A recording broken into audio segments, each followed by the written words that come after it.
दुष्ट दुर्गमासुर, अब शीघ्र ही पहुंच रहे हैं हम वहां। अब तुम जिस भी योजना का निर्माण कर रहे थे वो मात्र एक योजना ही रह जाएगी। योजना क्या है तुम्हारी मित्र? करना क्या चाहते हो तुम? युद्ध करना चाहता हूं मैं। उस देवी आदि शक्ति को पराजित करना चाहता हूं मैं।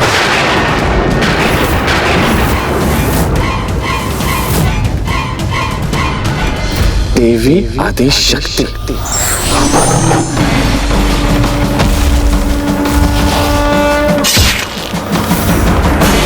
मित्र, प्रतीत होता है कि अब भी तुम माया के प्रभाव में हो, किंतु वह माया हमारी नहीं, अपितु किसी और की है।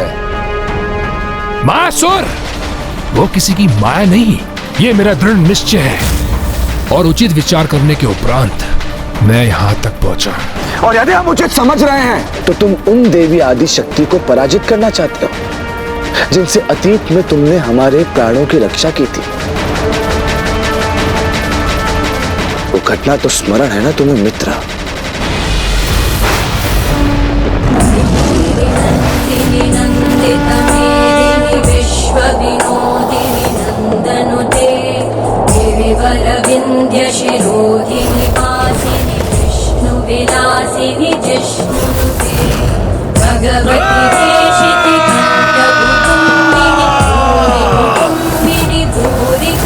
प्रतीत होता है सभी सैनिक असुर राज महिषासुर की सहायता के लिए आगे बढ़ रहे हैं।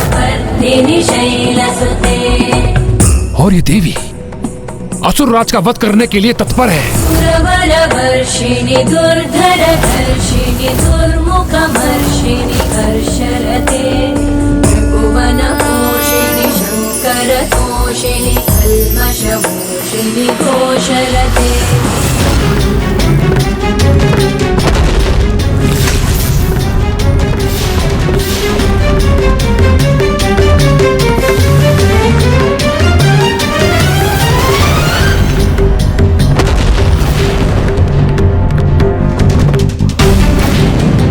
इन देवी की माला से गिरी ये पंखुड़ी तो प्रज्वलित होकर एक आग्नेय अस्त्र में परिवर्तित हो गई।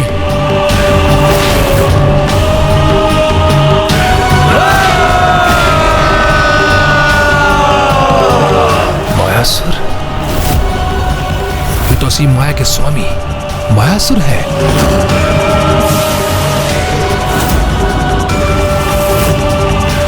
मुझे इनको चेतावनी देकर इनकी रक्षा करनी चाहिए।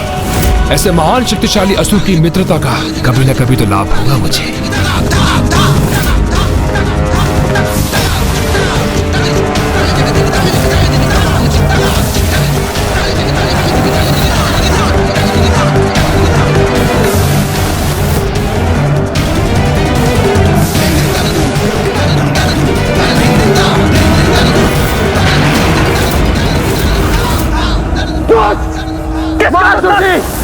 अपनी माया का प्रभाव करने से पूर्व उन पुष्प की पंखुड़ी रूपी असुर को अवश्य देख लीजिए।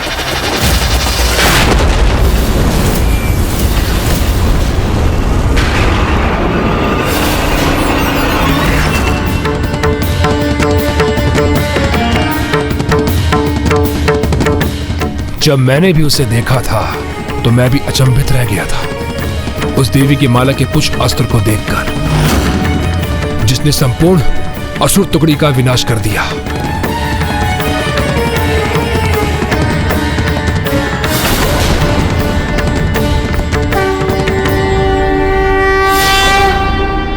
वह असुर महिषासुर का अंत करने जा रही है।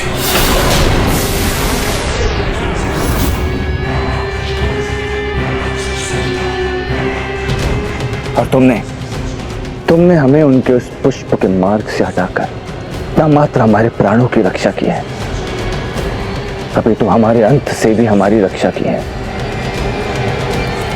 इसी कारण हम तुम्हारे आभारी हैं, ऋणी हैं। और मित्र, आज मायासुर मात्र अपने शब्दों में तुम्हारे प्रति अपना आभार प्रकट कर तुमसे धन्यवाद नहीं करेगा, किंतु भविष्य में जब भी तुम्हें हमारी सहायता की आवश्यकता हो, निसंकोच होकर हमारे समक्ष आना। हम तुम्हारी सहायता अवश्य करेंगे मित्र, अवश्य करेंगे मित्र, अवश्य। तो आज मैं तुम्हें वो अवसर प्रदान कर रहा हूं मित्र। मेरी सहायता कर, अपना ऋण चुकाओ मित्र मायासुर। तो क्या अपने प्राणों की रक्षा का ऋण चुकाने के लिए हमें अपने ही प्राणों की आहुति देनी होगी? यदि तुम्हें वो घटना स्मरण है तो यह भी स्मरण होगा कि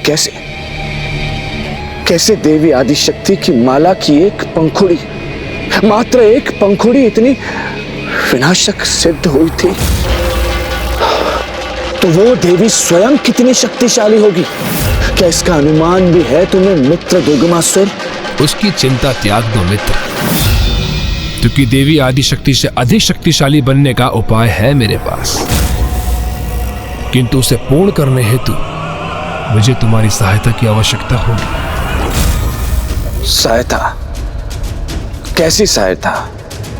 यहां से प्रस्थान करने के उपरांत मैं स्वयं को नुकीली हिमशिलाओं से भरी एक गुफा में स्थित कर अपना अनुष्ठान आरंभ करूंगा।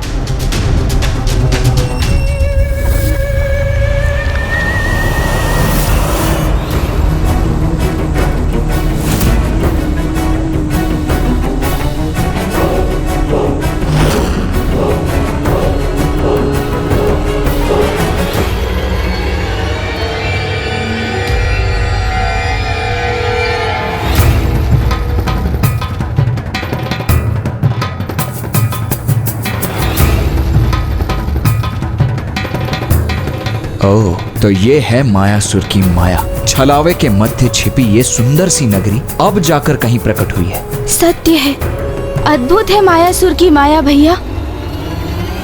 क्या जो दृश्य मैं देख रहा हूं वही दृश्य तुम भी देख पा रहे हो गणेश? एक भव्य सुंदर स्थान, जैसे इस मायावी ने अपने ही स्वर्ग की रचना कर ली हो। हाँ भैया, स्वर्ग के समान वातावरण का अनुभव तो मैं भी कर रहा हूँ। दुर्लभ पुष्प और स्वतः गिरकर एकत्रित होने वाले फल और पुष्प है यहाँ।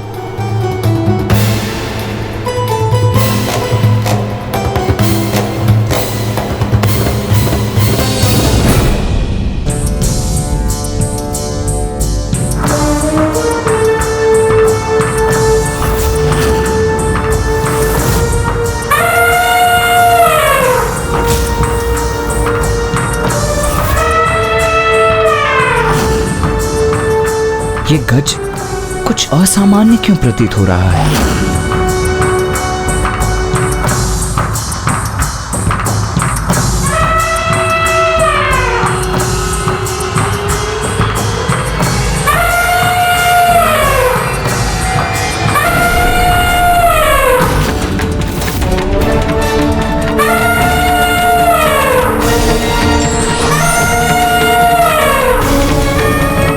नहीं भैया, यदि इसका स्वभाव एक विक्षिप्त पशु के समान है तो हमें भी उसके अनुरूप ही व्यवहार करना चाहिए।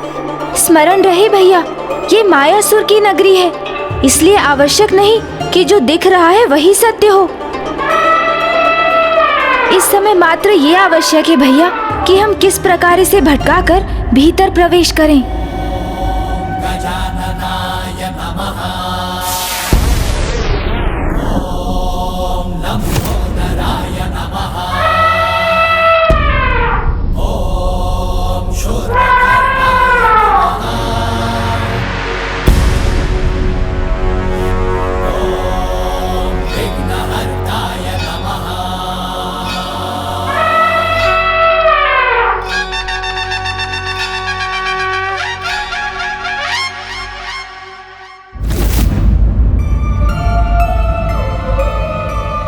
आइए भैया, अब तो ये अपनी ही क्रीड़ा में व्यस्त हो गया। हमारे भीतर प्रवेश करने का ये उचित अवसर है।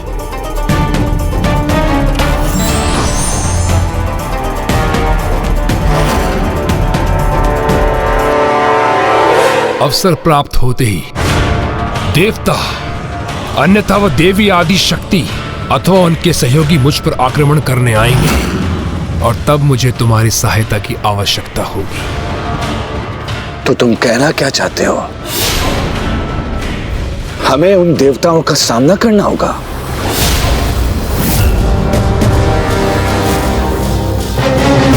नहीं मायासुर, तुम्हें नागलोक के नागों को अपनी माया से प्रभावित कर मेरे निकट उस गुफा में लाना होगा। उन्हें मिट्टी का आहार कराकर उन्हें इस प्रकार जड़वत करना होगा कि वो नाग मेरे चारों तरफ ऐसे बिछ जाए, यदि कोई भी उस गुफा में प्रवेश करना चाहे तो नागों पर बिना पैर धरे मुझ तक पहुंच ना सके।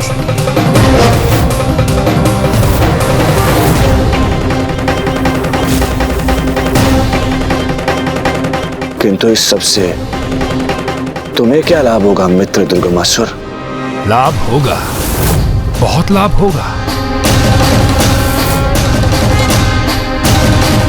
क्योंकि वो जड़ नाग अपने स्थान पर स्थित रहकर मेरा भेद्य कवच बनेंगे और उन निर्दोष नागों को कुचल कर अन्यथा उनको अन्य क्षति पहुंचाकर न वो देवता आगे बढ़ सकेंगे और न वो देवी आदि शक्ति।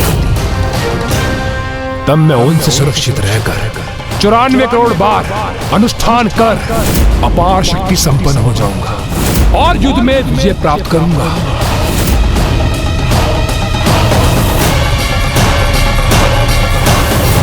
और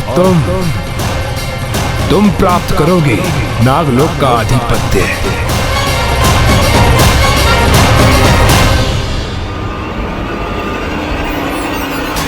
ये तो उत्तम योजना है, अति उत्तम योजना। तो इसे पूर्ण करने के लिए कभी प्रस्थान करना होगा हमें मित्र। शुभ कार्य में विलंब कैसा मित्र, और हम असुर तो शुभ और अशुभ कार्य में विलंब नहीं करते।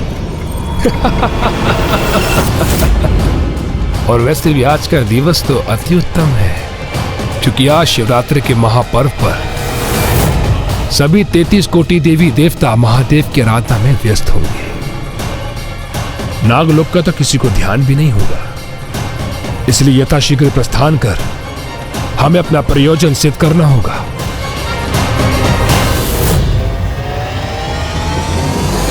दुर्गमासुर! दुर्गमासुर! दुर्गमासुर!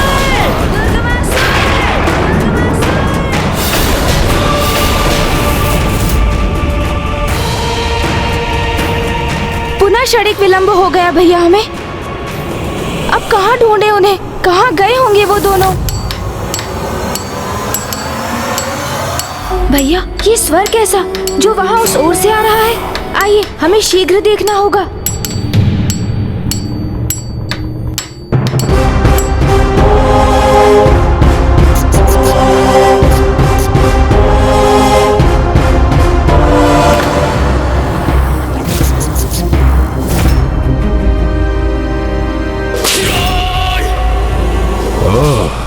तो उस गजमुख बालक ने अपना मूषक भेजा है मेरे पीछे, जो मुझे सूंघता हुआ यहां तक आ पहुंचा है। किंतु उसे ज्ञात करने का अवसर ही नहीं दूंगा मैं कि मैं कहां हूं।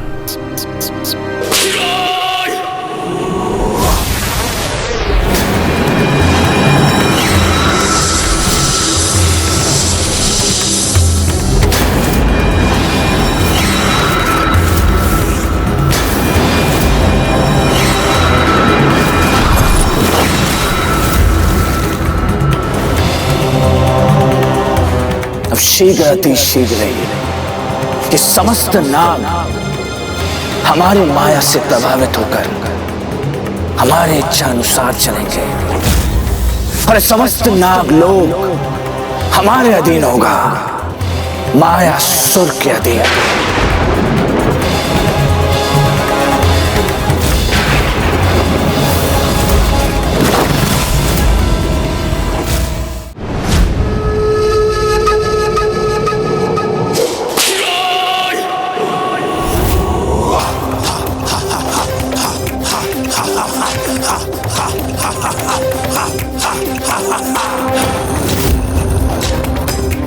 अब इसी गुफा में संपन्न होगी मेरी पूजा।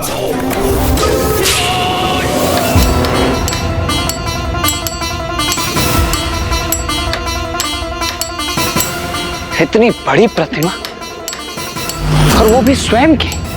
ये कोई साधारण प्रतिमा प्रतीत नहीं होती भैया। अवश्य इसके पीछे मायासुर की कोई योजना है। भैया, अब हमें उनसे एक पग पीछे नहीं अपितु आगे रहना होगा, क्योंकि अब एक नहीं भैया, हमें दो दो शत्रुओं की संयुक्त शक्ति का सामना करना होगा। क्योंकि अब एक ओर दुर्गमासुर है तो दूसरी ओर मायासुर।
चौरानवे करोड़ बार अनुष्ठान कर अपार शक्ति संपन्न हो जाऊंगा और युद्ध में विजय प्राप्त करूंगा।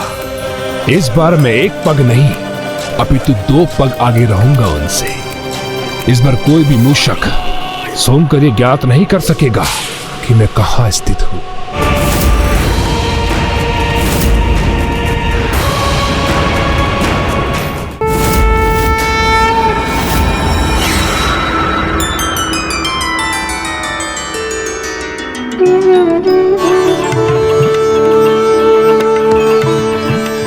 शिवरात्रि के भव्य उत्सव का आयोजन है यहाँ, जिसमें समस्त कोटि देवता उपस्थित होकर महादेव की अर्चना करेंगे। नागलोक के राजा शेषनाग जी और महारानी नागलक्ष्मी जी महादेव की विशेष पूजा का आरंभ कर रहे हैं।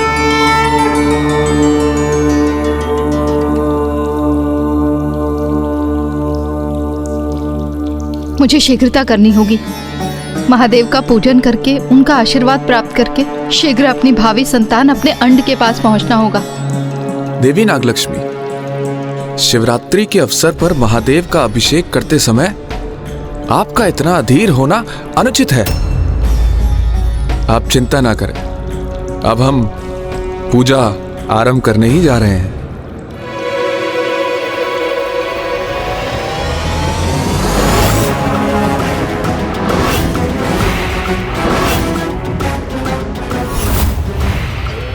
नागो, हमारे आगमन के लिए तैयार हो जाओ, क्योंकि अब शीघ्र ही मायासुर की माया आरंभ होगी नागलोक में।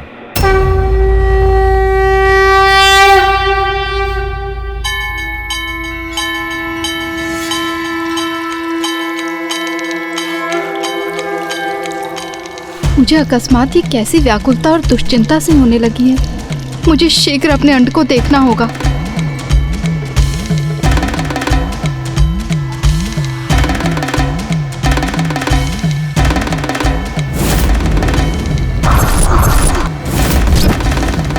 चंद्र भी पूर्ण हो गया बन के माथे की शोभा।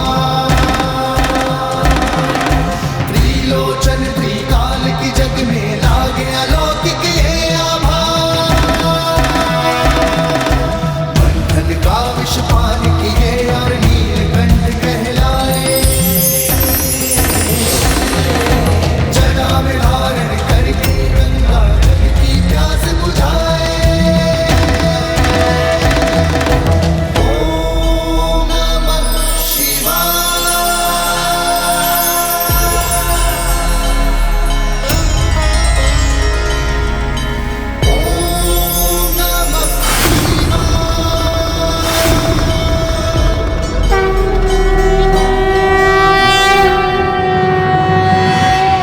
पशूनां पतिं पापनाशं परेशं गजेन्द्रस्य कृत्तिं वसानं वरेण्यं जटाजूटमध्ये स्फुरत्ताङ्गवारिं महादेवमेकं स्मरामि स्मरामि।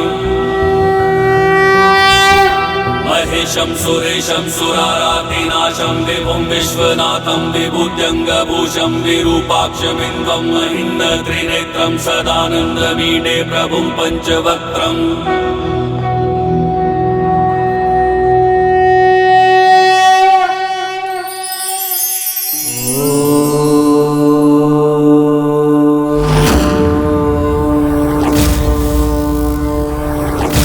महादेव का पूजन संपन्न हुआ। अब मैं शीघ्र अपने अंड के निकट लौटती हूँ।